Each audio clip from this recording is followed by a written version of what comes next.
मागणीपर असतात, विरहिणीचे असतात, ध्यानाचे असतात. हा अभंग वासुदेवानंद सरस्वती महाराजांचा आहे. स्वतः तेंडे स्वामी हे अतिशय उच्च कोटीचे दत्तभक्त, दत्तावतार असून सुद्धा त्यांनी भगवंताकडे मागणी काय केली की मला सगळं मिळालंय तरी सुद्धा माझ्यामध्ये भक्ती, विवेक, वैराग्य हे सांभाळायची बुद्धी तू मला दे. जरी मिळालं तरी सांभाळायची ताकद माझी नाही आहे, तुझी कृपा झाली तरच मला हे शक्य आहे. तर हा असा मागणीपर अभंग आहे.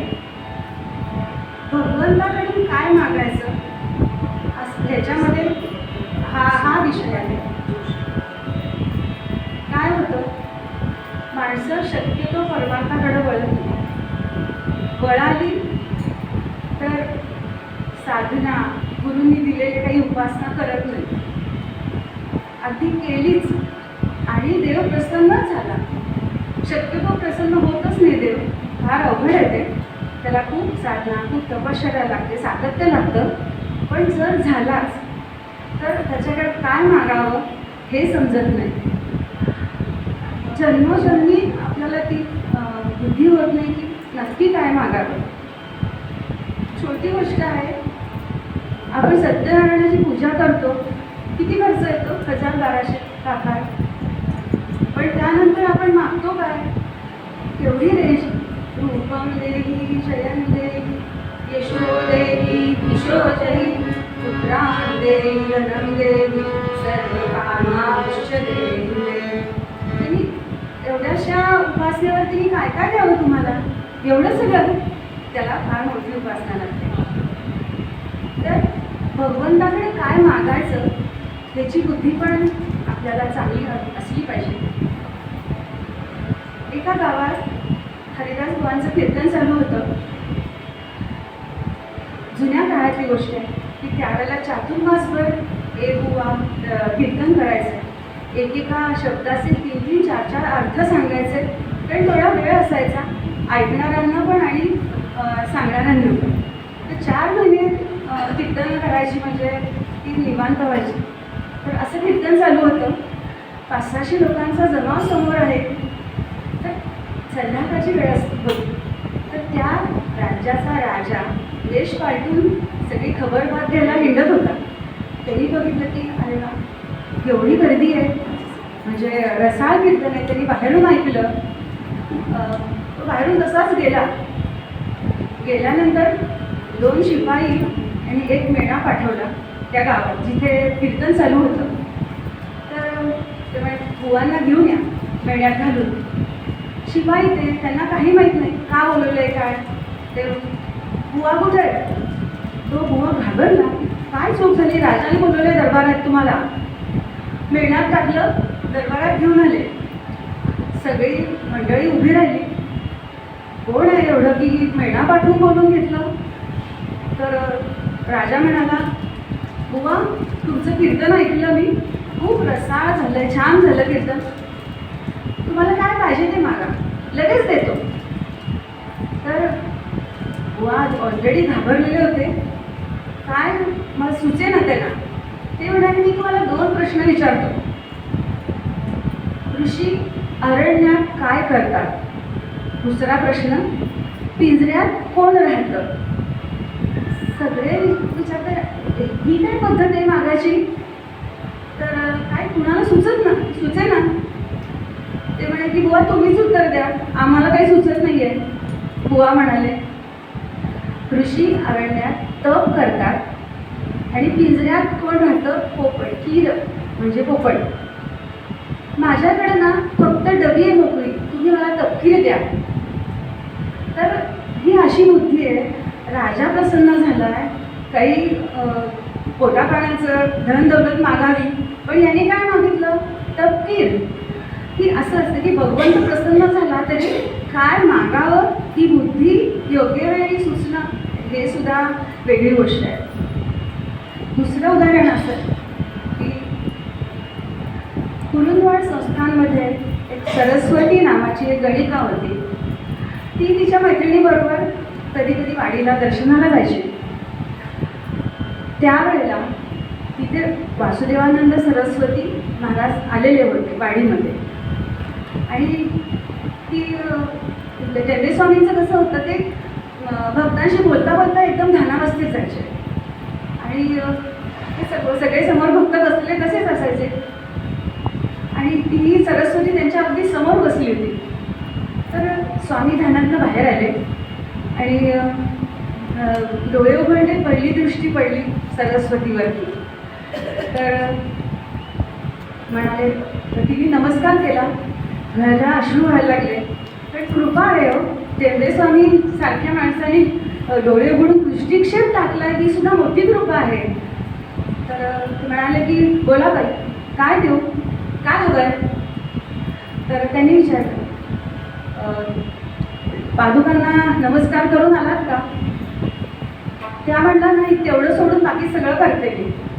तर म्हणा, आधी जा आणि पादुकांना नमस्कार करून या. त्या सरस्वती गेली, धावत गेली, गुरुचरणांवर कोसळली आणि नमस्कार केला. तोपर्यंत तेंबे स्वामी गुरु स्तोत्र पंचक नावाचं एक स्तोत्र लिहिलं आणि सरस्वती परत येईपर्यंत ते पूर्ण केलं आणि ते स्तोत्र सरस्वतीला दिलं. ते म्हणाले, फक्त ह्या स्तोत्राचं पठण कर, बाकी काही नको. दत्तचरणापाशी जागा माग, आधी काही मागू नकोस आणि उपासना कर. हे झाल्यानंतर तिचे अष्टसात्विक भाव जागृत झाले. जी गणिका होती, हे पटवर्धन पटवर्धन सरकार जे आहे ते तिच्या भाडे होते.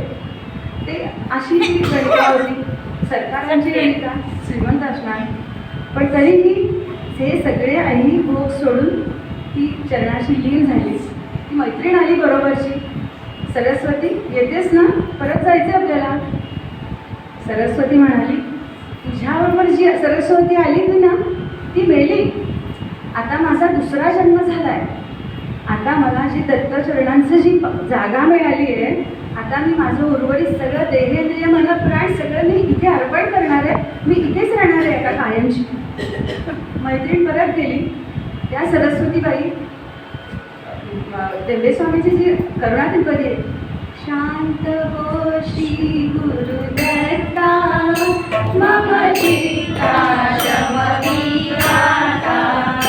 शांत हो श्री गुरुदत्ता मम चित्ता शमवी आता.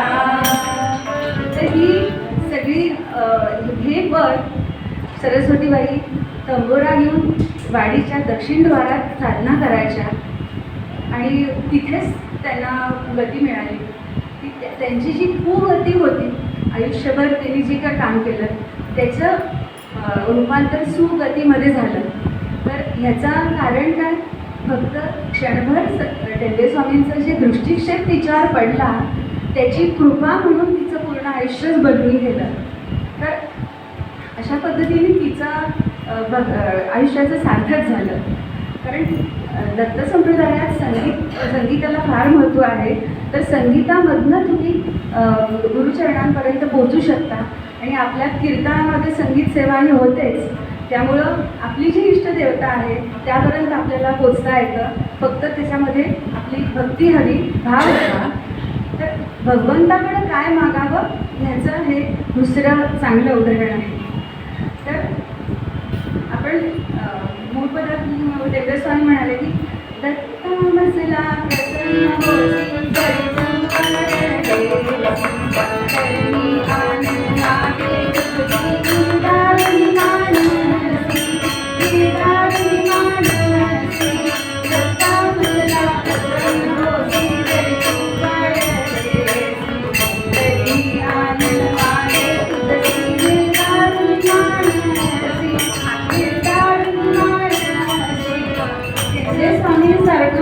सिद्ध पुरुष सुद्धा स्वतः दत्तगुरु त्यांना प्रसन्न असताना सुद्धा ते म्हणतात, तू जर प्रसन्न झालास तरी मी काहीही मागणार नाही, फक्त तुझं सानिध्य दे, तुझ्या चरणांपाशी मला जागा दे, बाकी काही नको.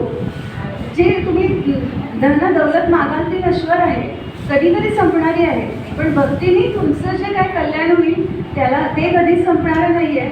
त्यामुळं ती मनापासून आणि पूर्ण भक्ती भावाने केली पाहिजे.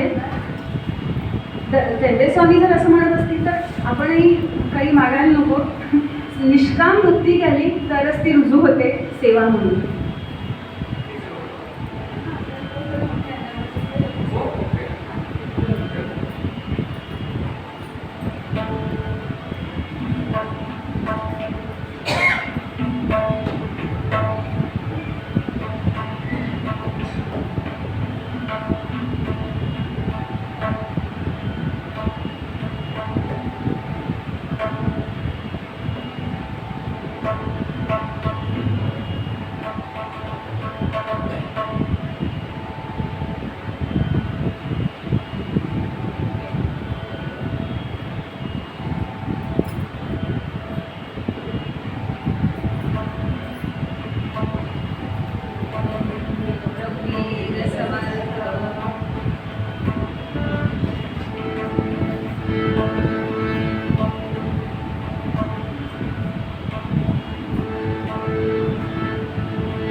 आनंद सरस्वती सद्गुरुनाथा कृपाकर श्रीपाद श्री वल्लभधर दत्तात्रेया दिगंबरा वासुदेवानंद सरस्वती सद्गुरुनाथा कृपाकर श्रीपाद श्री वल्लभधर दत्तात्रेया दिगंबरा वासुदेवानंद सरस्वती सद्गुरुनाथा कृपाकर श्रीपाद श्री वल्लभधर दत्तात्रेया दिगंबरा वासुदेवानंद सरस्वती सद्गुरुनाथा कृपाकर श्रीपाद श्री वल्लभधर दत्तात्रेया दिगंबरा वासुदेवानंद सरस्वती सद्गुरुनाथा कृपाकर श्रीपाद श्री वल्लभधर दत्तात्रेया दिगंबरा वासुदेवानंद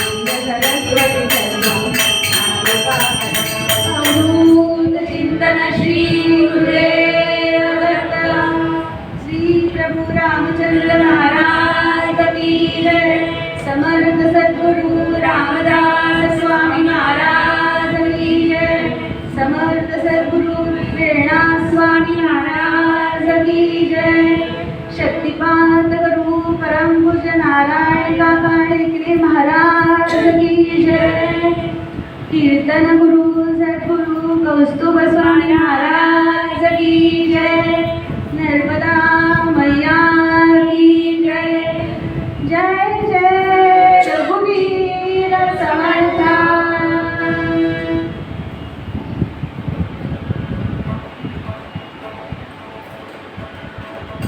आता कथा भाग बघूया मातापूर जुन्या काळचं मातापूर म्हणजेच माहूरगड आताचं माहूर गाव आहे त्या ठिकाणची ही घटना आहे माहूरला खूप मोठ्या महान दत्तभक्त होऊन गेले विष्णू दत्त तर त्यांचे दत्त महात्म्यात उल्लेख आहे आणि दत्तबाबांनी सुद्धा रंगाभूत महाराजांनी त्यांचं वर्णन केलेलं आहे विष्णू दत्त बीजकार्य होते रमेशात माझे कीर्ते विष्णू दत्त बीजकार्य होते रमेशात माझे कीर्ते एवढी त्यांची योग्यता होती एवढी महानता अतिशय शुद्ध आचरण विष्णू दत्तांबद्दल काय सांगावं नित्य कर्म नैमित्तिक कर्म ही सगळी अतिशय निष्ठेने करायचा आणि रोज नैवेद्य झाला की देवाला नैवेद्य दाखवून झाला की वैश्वदेव करायचा जुन्या पिढीतील लोकांना वैश्वदेव म्हणजे काय माहिती असेल तर आपण जे केलेलं सगळं अन्न आहे ते बाहेर तिकटीवर आणून ठेवायचं आणि ते काकबली पण म्हणतात त्याला ते खाऊन जातात तर त्या दारात पिंपळाचं झाड होतं त्या पिंपळाच्या झाडावर एक ब्रह्मसंबंध होता ब्रह्मसंबंध झाला होता पण तो मूळचा दत्तभक्त होता आणि विष्णुदत्ताचा एक नियम होता की तो अतिथी एक रोज जेवू घातल्याशिवाय जेवत नसेल अतिथी म्हणजे जो ठरल्या तिथीला येत नाही तो अतिथी आपण अतिथी देवो भव म्हणतो पण तो म्हणजे असा अचानक येणारा माणूस जो जेवू घालतो त्याला अतिथी म्हणतात हा रोज तो जो ब्रह्मसंबंध आहे तो रोज ते अन्न खायचा विष्णुदत्ताला माहिती काही कल्पना नव्हती पण या घरातलं पवित्र अन्न दत्तभक्ताच्या अन्न खाऊन त्याला मुक्ती मिळायची वेळ आली ब्रह्मसंबंधाला एकदा काय झालं विष्णुदत्तांनी बाहेर नैवेद्य आणून ठेवला आणि तो परत झाल्यावर ना त्याच्या आतच तो ब्रह्मसंबंध खाली उतरला घाई होती ते अन्न खायचं होतं बाकी कावळ्या कुत्र्यांनी खाण्याच्या आधी त्याला ते सेवन करायचं असेल रोजचा नियम होता त्याचा सुद्धा आणि तो त्याच्या स्वतःच्या रूपात 11 रूपातच खाली येत असे विष्णुदत्तांनी ते बघितलं आणि खूप घाबरला तर ब्रह्मसंबंधात म्हटला घाबरू नकोस मी रोज हा मी काकली खातो आणि त्यामुळं मला आता मुक्ती मिळणार आहे त्यामुळे तर मी तुझ्या प्रसन्न झालो आहे बोल तुला काय पाहिजे लगेच देतो प्रसन्न पिशाच्या योगीची सुद्धा ते सुद्धा प्रसन्न होतात. म्हणजे त्याच्यात खरंच असं आहे की टाकन शाकन बेसासू भूत पिशाच जंदसू नासे मुर्दे दैने दत्तधून सांगता मूर्त. की दत्तधून नुसती ऐकली तरी पिशाच डाकिनी शाकिनी त्यांची बाधा नष्ट होते. आणि इथं तर हा पिशाच प्रसन्न झाला. विष्णुदत्ताला आश्चर्य वाटलं की हा मला काय देणार, मी तर दत्तभक्त आहे. तर मग त्याला सुचे ना की काय मागावं. एक तर गरीब होती त्यामुळं पटकन सुचलं नाही की काय मागावं. आत गेला, पत्नीला विचारलं काय मागू, तो असं असं प्रसन्न झालाय. ती म्हणाली ऐही काचलं काहीही मागू नका, आपल्याकडे घर नाही, धन दौलत मागून काय उपयोग आहे. ठेवली घराकडे उद्या चोरी झाली की ते सगळं निघून जाईल, काही उपयोग नाही. मुलं बाळं मागून सुद्धा त्यांना राहायला घर नको का, तेही मागू नका. तुम्ही फक्त दत्त दर्शन कर एवढंच मागा. तर त्याला फार अभिमान वाटला पत्नीचा. पत्नीचा ऐकणारा होता हो, असं कल्याण होतं पत्नीचं ऐकल्यामुळे. तर बाहेर आला, त्या ब्रह्मसंबंधाला म्हणाला की मला दत्तदर्शन करावं. तो म्हणाला, त्याला ते अपेक्षितच नव्हतं की हा दत्ताचं दर्शन मागेल. तर तो म्हणतो मी खरं तर आम्ही संबंध याच्या वाटेला जात नाही कधी, पण तू मागतोयस तर मी तुला सांगतो. पण मी तुला 3 वेळा फक्त संधी देणार, दाखवणार दत्तगुरू कुठे आहे, आणि तू जायचं, कारण मी जाऊ शकत नाही त्यांच्याजवळ. एके दिवशी संबंधाने त्याने विष्णुदत्तांना बोलवलं. तो म्हणाला की ते बघ तिकडे स्मशानामध्ये दत्तगुरू बसले, पण त्यांचा अवतारावर जाऊ नकोस. तिथे ते स्मशानामध्ये रेताच्या जवळ तिथे हाडांचे ढीग असतो, सगळे कुत्रे कावळे सगळे खेळत असतात, अशा ठिकाणी ते बसलेले आहेत. तर तो म्हणतो की विष्णुदत्ताला जा तू आणि पाय धर त्यांचे. तर विष्णुदत्त म्हणतो ठीक आहे, जातो स्मशानामध्ये लगबगीने. तर त्याला येताना बघून दत्तगुरू त्याला हाडं फेकून मारतात. याला वाटतं ह्या संबंधाला काय माहिती काय दत्त असतो काय असतो, त्यांनी काहीतरी वेगळंच सांगितलंय, हे कुठले दत्तगुरू असे नसतीलच. तो धावत सुटतो, घरी येतो परत. तो ब्रह्मसंबंध म्हणतो तुला सांगितलं होतं ना पाय धर, तू का नाही गेलास.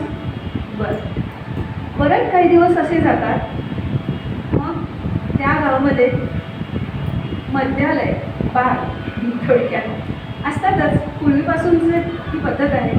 दारूचं दुकान असतं आणि त्याच्या समोर दत्तगुरू आहेत ना, तिथे पायरीवर बसले, जा तू आणि त्यांचे पाय पकड, तिथे ते दत्तगुरूच आहे, मग शंका आणू नकोस.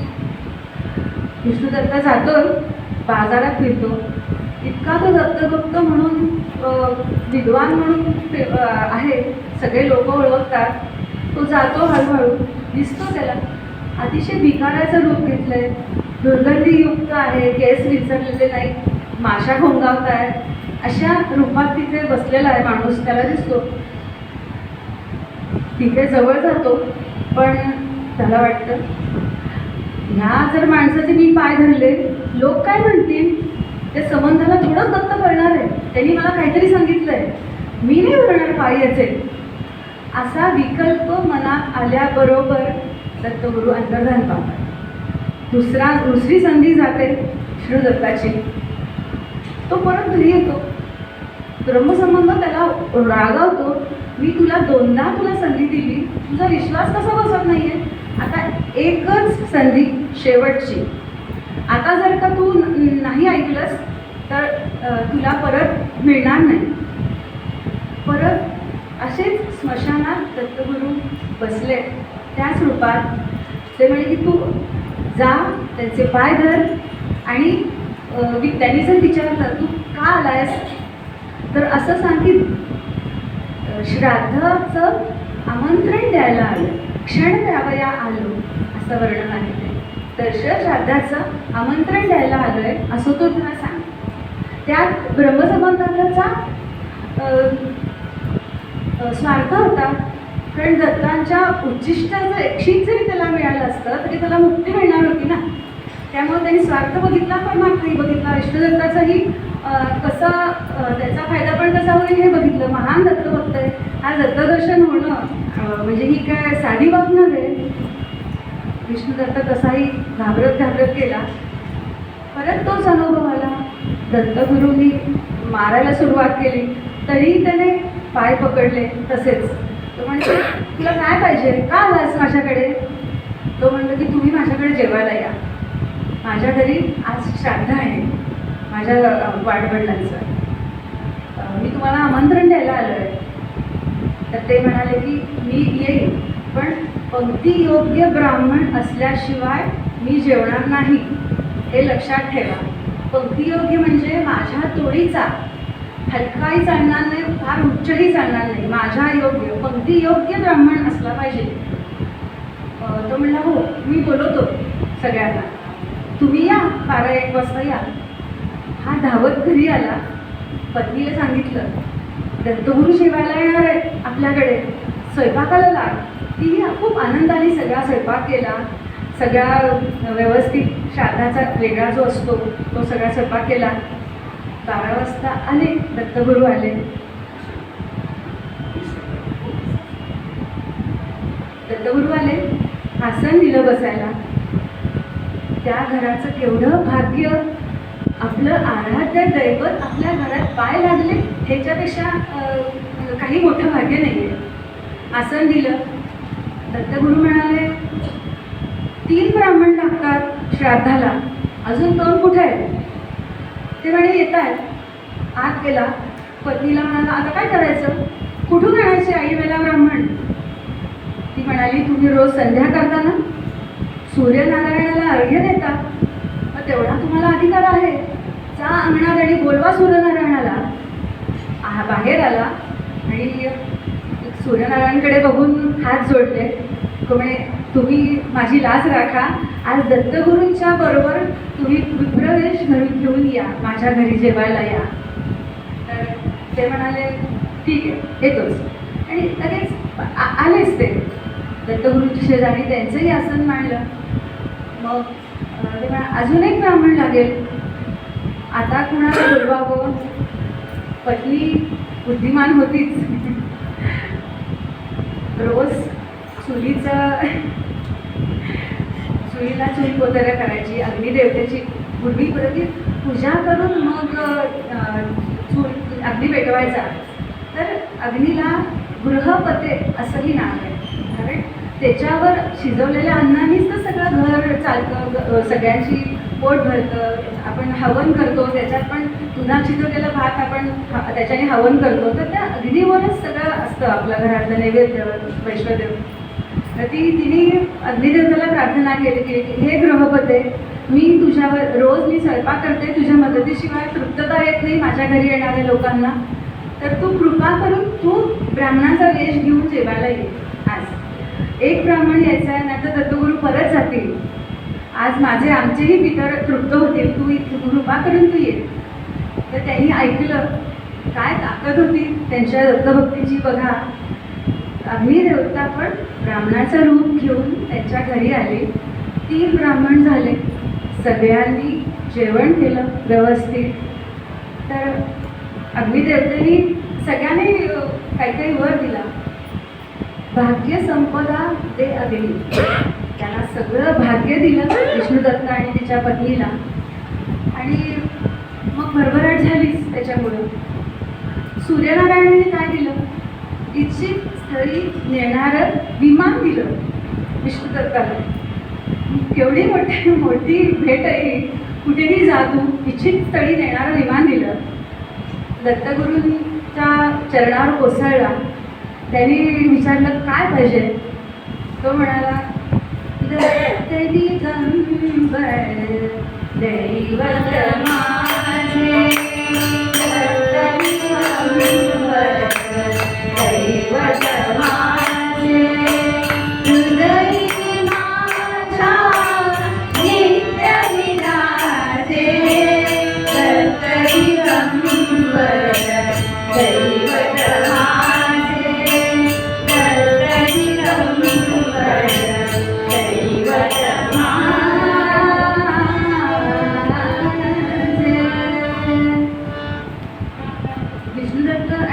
पत्नी दत्तचरणावर कोसळले.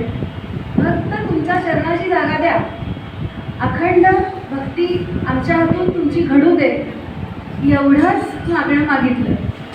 बाकी तर सगळ्यांनी दिलंच होतं, पण ते नष्ट होणार आहे आज ना उद्या. पण दत्तभक्ती जी त्यांच्या नसानसात रक्तात मुरली होती ही अखंड राहू दे, एवढंच मागणं मागितलं. दत्तगुरू म्हणाले, तथास्तु, तुमच्या चरणाशी जागा द्या. आणि पुढच्या जन्मी कलियुगात हेच दोघं सुमती राजा आणि अप्पल हे श्रीपाद वल्लभांचे आई वडील म्हणून चिंतन श्री गुरुदेव दत्त. तर भगवंताची काय मागावं भगवंताकडे ह्याची सुद्धा जर तुम्हाला बुद्धी चांगली झाली तर तुमचं ह्या जन्मीचंच नाही पुढच्या जन्मीचं सुद्धा कल्याण होतं. ह्या जन्मी तर त्यांनी स्वतःचं झालंच कल्याण, दत्तगुरू सगळे देवता जेवायला आल्या, पण पुढच्या जन्मी पहिला अवतार दत्तगुरूंचा श्रीपाद श्रीवल्लभ त्यांचे माता पिता व्हायचं भाग्य मिळालं. आणखी काय पाहिजे? ह्याच्यापेक्षा मोठी मागणी असूच शकत नाही. जो दत्तभक्त आहे खरा तो हृदयापासून हेच मागेल की एका उपासनेमध्ये एका स्टेज नंतर जेव्हा तुम्ही पुढे पुढे प्रगती होते तुमच्याकडून आधी आपण सकाम करतो, मी जेवढी पारायण करीन मला हे मिळू दे, तेवढी गाणगापूरला जाऊन पारायण करीन, 108 करीन, अखंड करीन, मला हे मिळू दे. पण काही दिवसानंतर ते मिळाल्यानंतर असं वाटतं नाही, सकाम भक्ती झाली पाहिजे, झालेली असते. निष्काम भक्ती तीच रुजू होते. पाप पुण्याच्या सेवेमध्ये जी रुजू होते निष्काम भक्ती. पारायण निष्काम जेव्हा करतो, संकल्प सोडताना फक्त दत्त कृपा प्रित्यर्थ एवढाच संकल्प सोडून पारायण करा, तरच ती भक्ती रुजू होते. नाहीतर नुसती पानं उलटत आहेत, वर्ष जात आहेत, जन्मोजन्मी आपण काय मागावं देवाला ह्याची सुद्धा बुद्धी येत नाही. लोक आहे तिथेच राहतात. त्यामुळं निष्काम भक्ती झाली पाहिजे आपल्याकडून, हे सगळ्यात महत्त्वाचं आहे. त्यामुळे भगवंताकडे काय मागावं ह्याचा हा थोडासा कथाभाग माझ्या अल्पबुद्धीमुळे मी सांगितला आहे. तर मूळ आपण एक 2 ओळी पदाच्या म्हणूया. दत्ता मजला प्रसन्न होती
कुवतीप्रमाणे केलेली कीर्तन सेवा आपले स्वामी समर्थ रामदास स्वामी महाराज आणि ज्यांच्या गादीवर उभं राहायची आपली योग्यता ज्यांच्यामुळे मिळाली ते आपले समर्थ कस्तूर स्वामी महाराज, वेणा स्वामी महाराज, की सगळ्यांना आपल्याला अतिशय अभिमानची गोष्ट आहे की त्यांच्या स्थानावर आपल्याला उभं राहायची संधी मिळते. की केवढं मोठं भाग्य आहे. ह्या मार्गाला येणं सुद्धा सोपं नाही, तुमच्या भाग्यातच असावं लागतं. गुरु, सद्गुरू, परमगुरू ह्या सगळ्या चढत्या क्रमाने आपल्याला लाभलं, ह्या स्थानात आपण आलो आहे.